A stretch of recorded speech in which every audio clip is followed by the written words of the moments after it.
ধুঁপুরা নামের বাগানে একটা কুয়ো ছিল, যেটা বহু বছর ধরে একেবারে নির্জন হয়ে পড়েছিল।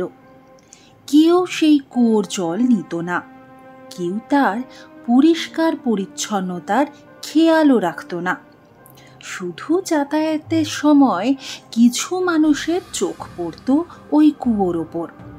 মাঝে মধ্যে কোনো পথচারী সেই কুয়োর পাশ দিয়ে গেলে একটু জল খেয়ে নিত। কিন্তু একদিন একটা অদ্ভুত ঘটনা ঘটল। দুজন গ্রামবাসী সেই বাগানের পথ দিয়েই যাচ্ছিল। হঠাৎ তারা শুনতে পেল কুয়োর ভেতর থেকে ভুরভুর ভুরভুর করে আওয়াজ আসছে, যেন কেউ জলের মধ্যে কিছু ডুবোচ্ছে। এই ভুরভুর আওয়াজটা কি